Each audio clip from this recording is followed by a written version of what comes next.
Hello and welcome to the 6th episode of Brief Departure, the podcast that bridges the gap between the voters and the candidate nearing our election season. We're here to give you an in-depth look on the candidate himself, his vision, his personal life, in order to reshape our college. That's right. No posters, no slogans, no campaigning, just straight up real, pure conversations to help you guys make an informed decision when election day arrives. That's right. I'm Muiz, joined by my co-host Manjik, and this is everything that you need to know to get to speed on Zi Ler. Hello everybody. Welcome. So, how do you feel right now? I'm feeling great. I'm happy to have this platform to just talk about myself because I think that's very important. By the way, I realized you brought along a friend. Can you introduce him to us? This is John. You may have seen him on my Instagram, at ZilerC007. He's just going to be my emotional support for today and throughout the campaign. That's perfectly acceptable. So, an obligation question? Of course. As always, the first question that we're going to ask, how exactly do you feel when it first reached out to you to join this podcast? I felt relief because I'm not very good at doing publicity myself. My Instagram page is very poorly managed. So like when Muiz approached me about this, I was just like, oh great, this is just an opportunity to get to talk with more people because I don't actually know that many people in KY. So it was just, I think you can attest. I was just like, yeah, put me in. we are very happy to help. Yeah. Thanks, guys. So let's start with a little background, okay? Can you tell about yourself, and what inspired you to run for that president spot? Okay. Hi, my name is CHIEW Zi Ler. 17 years old. I've come from mainly an international background. The reason why I'm running for president is because I think that I have the skills to push myself and to do something greater and contribute to the school, right?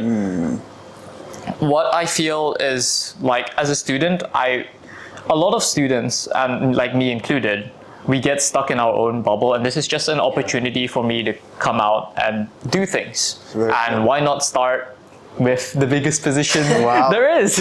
I see. So you said you were from an international background. Can you explain a little bit more?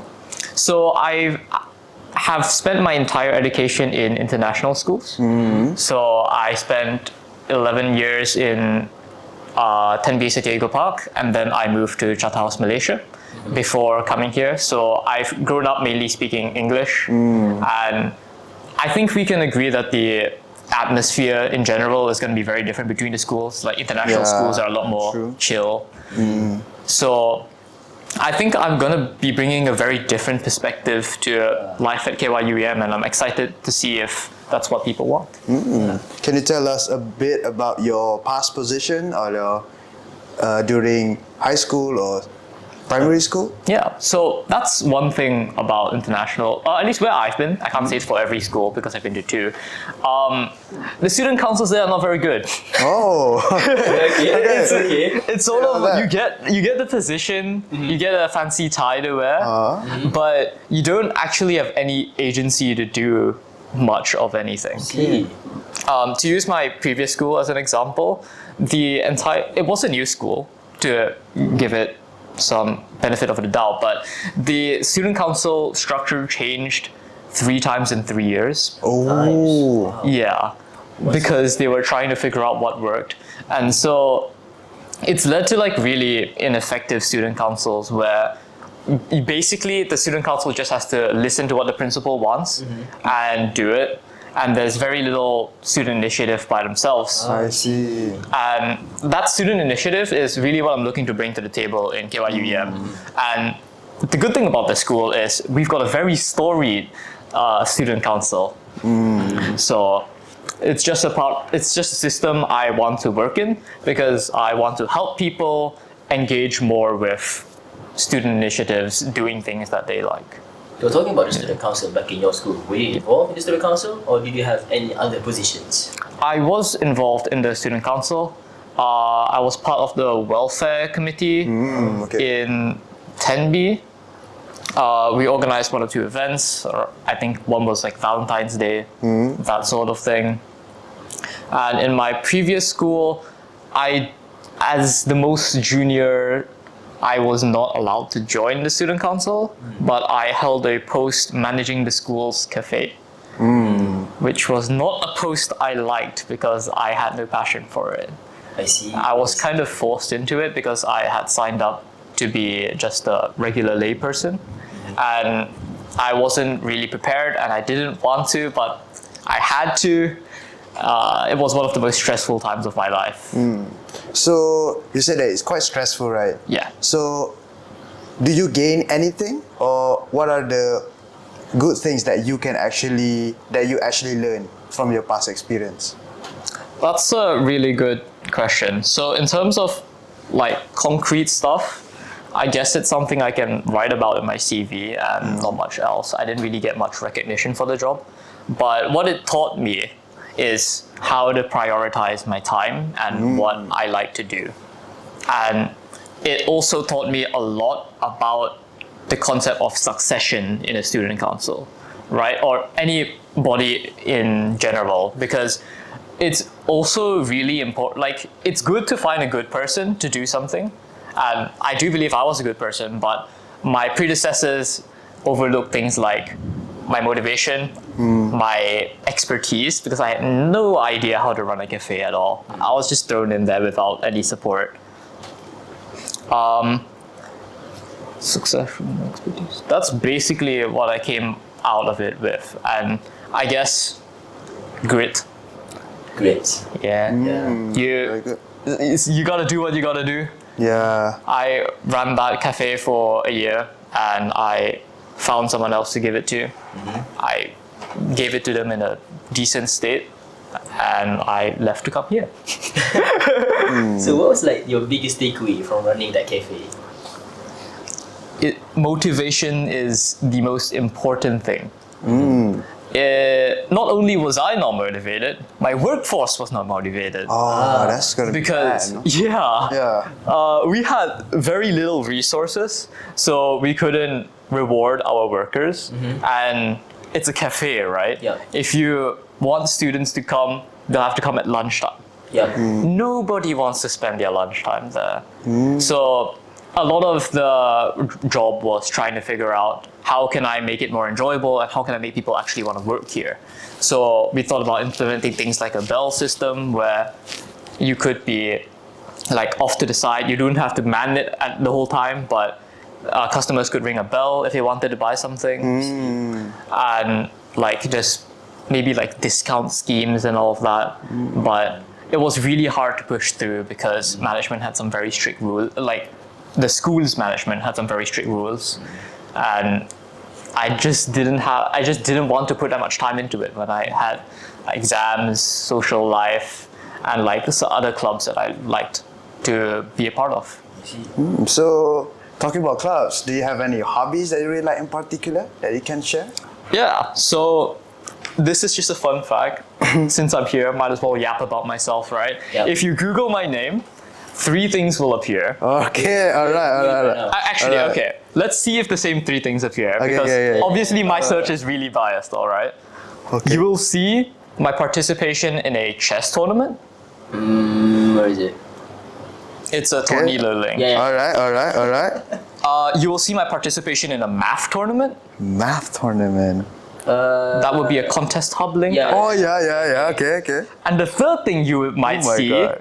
actually you might not see it, Oh my depending God. on what your search history is. No way. Are you looking at the Pokemon? Yeah. Yes. Yeah. That is something I used to Actually do. crazy, man. Actually Yeah. crazy. So This shit. Let's play this.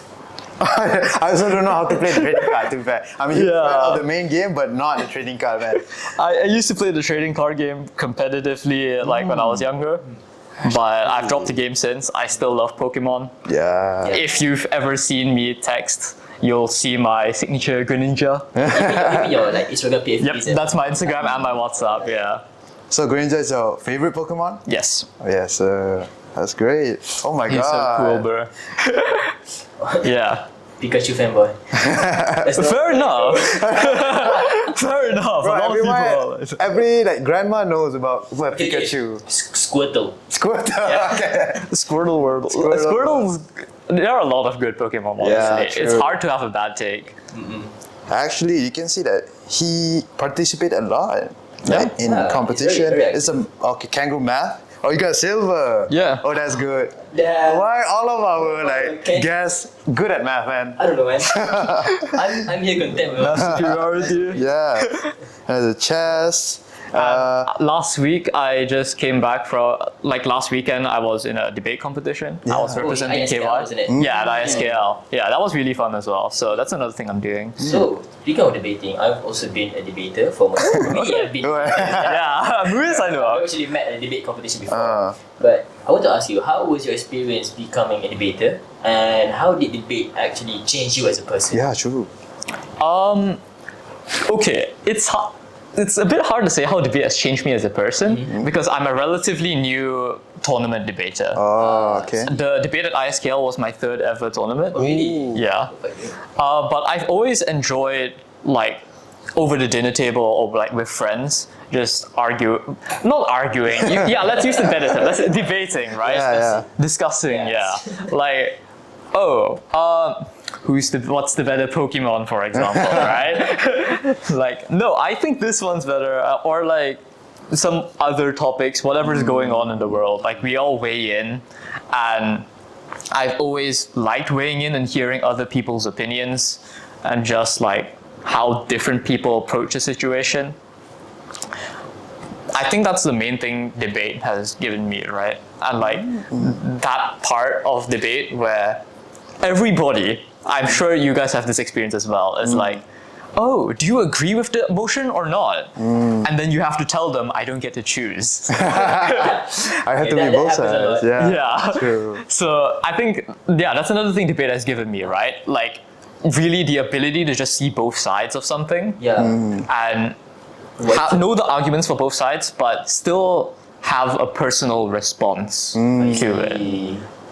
So you can both push what you want and accept what others want. It really does widen your perspective becoming a debater, doesn't it? So aside from debating, I would like to go on to chess. So have you been playing chess for a long while? Ever since you were a kid?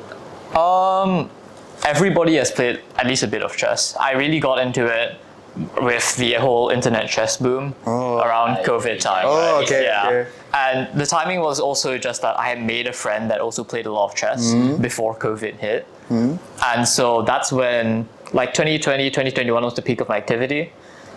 But I also started picking it back up in KY because there's that chess table outside the DH. I'm probably one of its most frequent users. I'm sure passers-by have seen me just there. True. The common question, what's your ELO?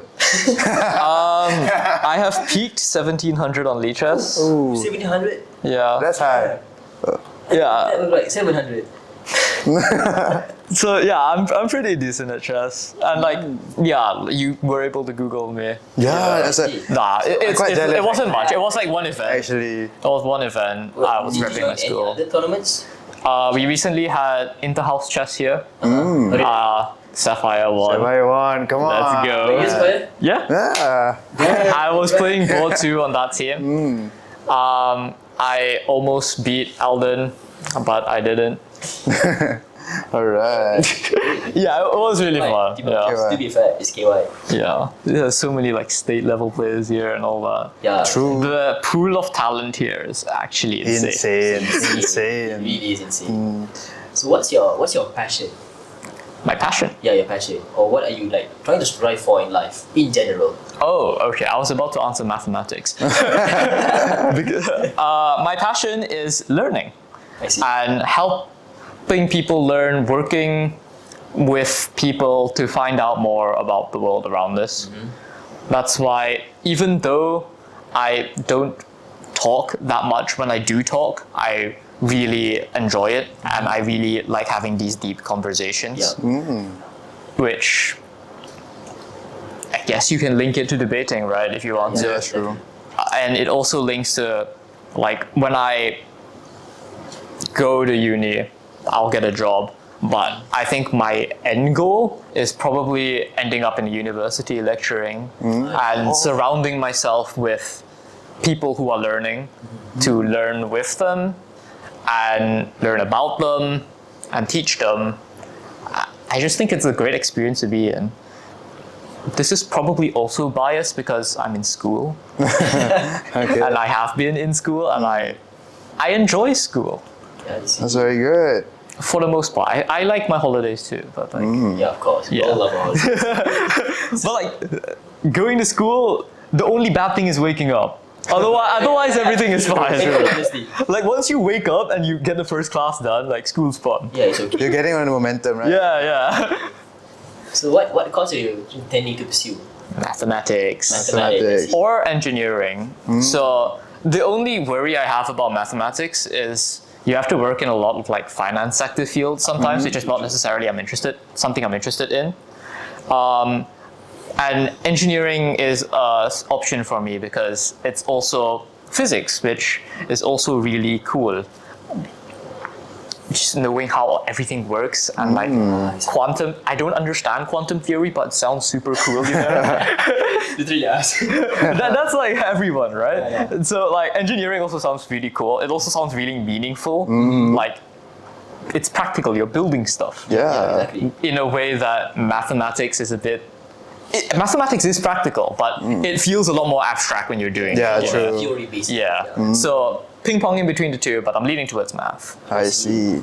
So we're truly inspired by your passion. But what sparked your inspiration? Who or what is your inspiration? What united your spark? For mathematics, Anything in general, you know?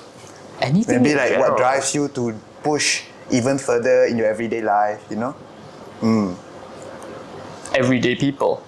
Oh, okay. Because it's like you just meet some people who seem to be like, why are they so nice? Why are they so good? And then you're like, wait, I can try to be like that too. Oh. Like that's something positive. That's something I want to be like. And that's most like I don't have a single role model because of that, but it's just like, wait, Muis is just hosting a podcast? That's just, wait, why don't I like take that sort of initiative? Or like, this person held the door open for me. And so that's something I do a lot now. It's the little things. And a lot of little things makes it so that I now have a very positive outlook and a very positive trajectory. And you can also point to like success stories, Yeah. like Albert Einstein just being pretty much unknown, coming up with one theory, and then Booming as well. yeah, that sort of thing. These sort of like more anecdotal things that are just like, this can happen in the world. And why don't I see if I can make it happen? That's why I'm here, right? Like, Yeah. hey, people become president of student council. Why not me? Ooh. That's a very good mindset, you know? Yeah, it's a very different perspective compared to the other guests we had earlier.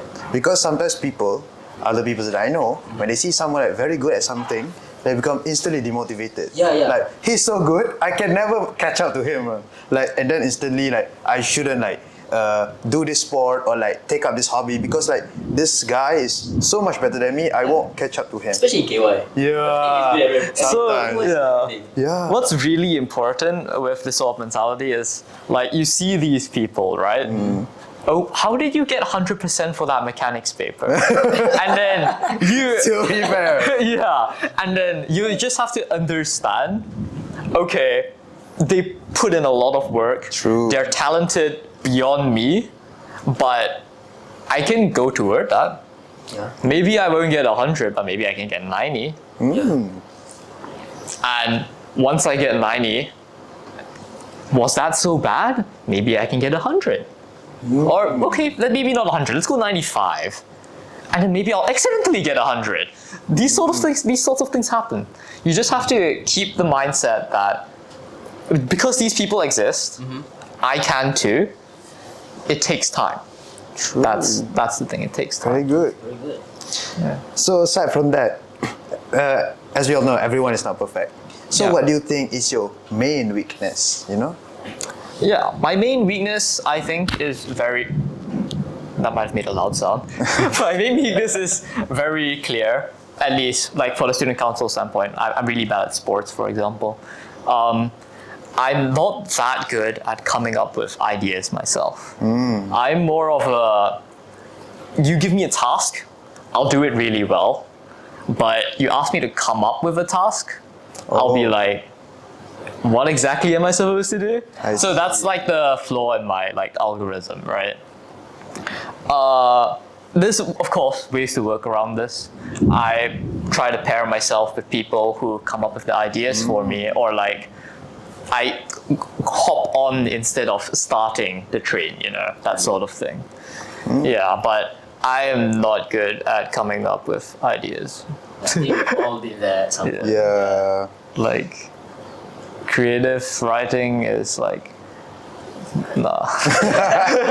Like, I try, but like, unless it's something I'm really close to already, then I might like really close to, it's really clear that what I want to do. But if you just put me down and say, come up with something, I'll probably answer something really stupid or not answer at all. I see. So, aside from that, I'm actually very, very inspired by the way you see the position as student council president, the way that you aren't demotivated by seeing other people in KYM, especially people in KYM, who did everything. True. And the fact that you still try to pursue for these positions is something that's truly admirable. So I just wanted to ask you, what exactly is your motivating factor? Or is there anyone who you are dedicating your efforts towards to? I think it's gonna be a pretty generic response. It's gonna be my mother, right? Because ultimately, like, the reason why I'm doing all of this is because I know that's what my mom taught me to push for. That's what my mom would want me to do. She would want me to go enjoy. She would want me to go test myself, push the limits. And like, I'm also surrounded by a lot of people who, like, when I told them I was running for president, they were like, yes, you got this.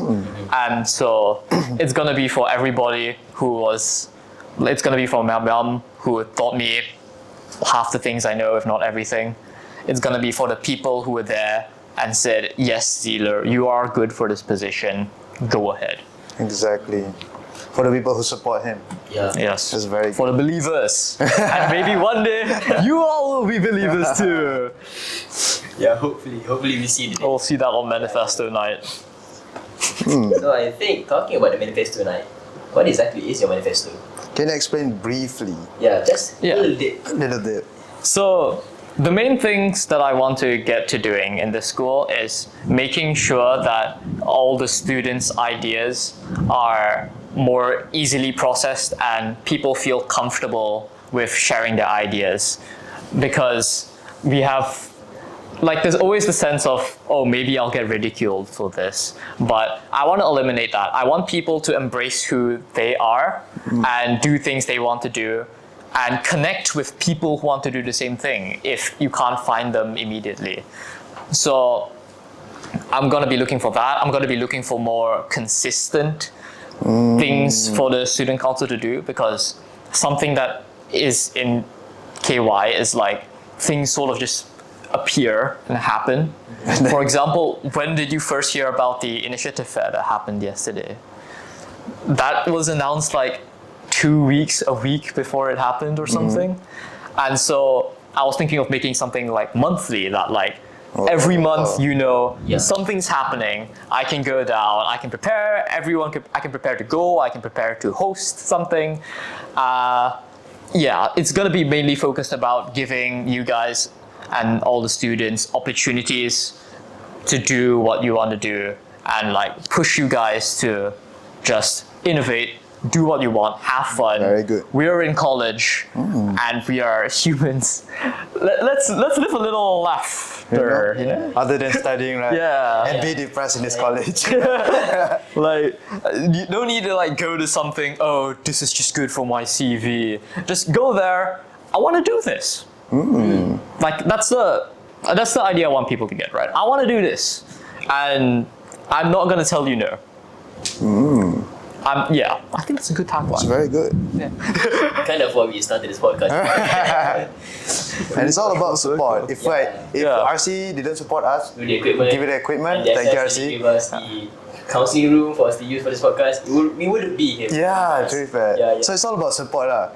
Even if you have the idea, but no one supported you, giving you stars, right? So it wouldn't exist in the first place, right? True. And the other thing that's really important is like making it clear that support is there. Yeah, true. Like, I'm sure when you guys did approach the RC, they were pretty helpful. But like, not many people know or are encouraged to like do things like this. You have to have a lot of confidence on your part before you even start, and that's just not something everyone's gonna have. True. Yeah. Because the thing is, a lot of people in KY especially is a lot nicer than they see. Yeah, bro. Yeah, everyone is like extremely supportive. Yeah. Maybe like they look scary at the first sight, but they're actually good, right? Yeah, actually very, Yeah. Very kind, very chill.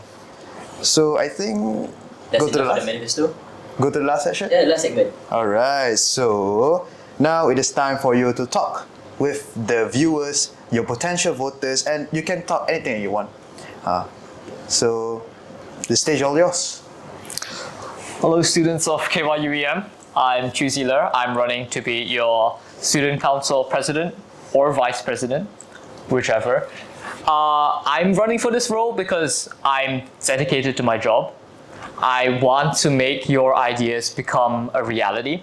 And I think I have a very good skill set to be doing that, which is why I think you should vote for me. I'm not good at impromptu speaking, which is why my manifesto will be very curated. And I hope to amaze all of you into voting for me to represent your ideas and help them get on the road. See. So Camera. camera. Alright. Camera. So that's a wrap for today's episode of Brief Departure. So thank you, Zi Ler, for joining us and sharing our vision to the whole KY community. Yeah, exactly. And once again, to all of our listeners, make sure that you guys pull up to the GH on the 20th of February to make sure that you guys listen to the manifestos given out by the candidates. And remember, when you're voting, you're not only voting for a candidate, you're also voting for a vision, for an idea, and for the future of KYUEM. Stay tuned for next episode where we sit down and we interview other candidates that you're going to be excited for sure. Until then, Brief Departure signing off. Goodbye. Alright.